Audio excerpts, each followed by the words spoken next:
All right, the blizzard is behind us, and here's another photo that'll have you saying, oh dear, and the wildlife out there trying to get a drink of water after the storm Elias. Thanks for sending us your photo from the Park River area.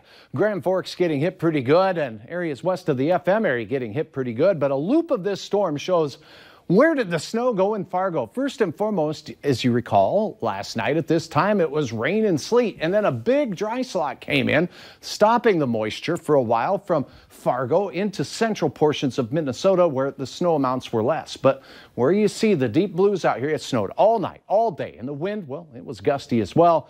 Roads are still closed in many areas or severely impacted in the area around this, including northwest Minnesota, western Minnesota, all the way down to the South Dakota border out there. It's just rough and tumble travel out there. Rain was a part of this system. From the Detroit Lakes area, Otter Tail County, many reports of a 1/4 inch to 1.5 inches of liquid precipitation. 1 to 2 inches of slushy wet snow here in Fargo, but Jamestown, you had 10 inches, 12 inches in Windsor, Ellendale, 7 inches there. The big winners, Edgeley, Ashley, Wishick, 14 to 17 inches of snow in south central portions of North Dakota. And that's where the winds were the most robust. Take a look at Aberdeen by Hutch's Kneecap. 68 miles per hour for the peak gusts there today. 54 in Grand Forks, 56 in Fargo, and Fergus Falls with 59 mile per hour gusts today. Snow is out of here, and all of the watches, warnings, and advisories are gone. These are all snow reports, damages from the winds as well reported across the area. And the winter weather with this system out to the west extended all the way back down into Colorado. But as we look off to the east where the storm is moving now, we have severe weather in the form of tornadoes, thunderstorms, hail, and inclement weather now making its way toward the eastern seaboard. Things quieting down for us, though. We have a lot of 20s out there as we head to bed. The cool spot, Langdon, 21, 28 in Detroit Lakes. Grand Forks, you have 24. It's 26 in Sisseton right now. And the winds are strongest where you see the colorful colors.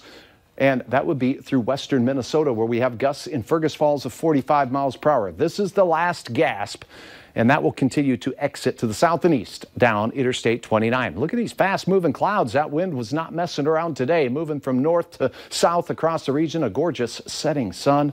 Very colorful skies, promising a better forecast right now. 26 at Hector.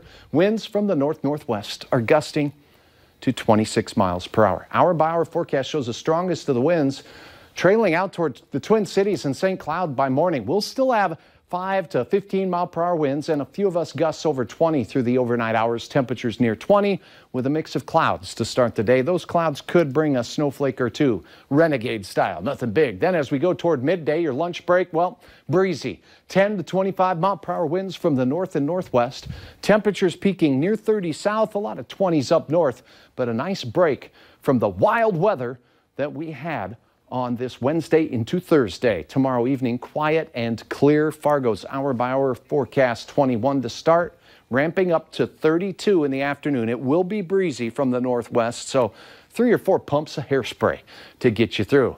All those folks out there with livestock to worry about, and this farmer, Cody Perro, out there with the tractor cutting a path through the drifts for the cattle to get to their feed and to get to shelter.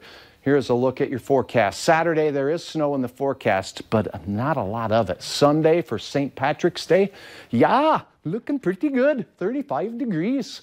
And then next week, what is that? We're looking at a spring forecast. Wow. No, first day of spring, Wednesday, almost 5 p.m., 39 and 42 on Thursday. I thought you were going to work on that, since the 5 o'clock. I've been practicing, but I just can't get the Irish out. Yeah, there's more of the ish in the Irish there, I detect.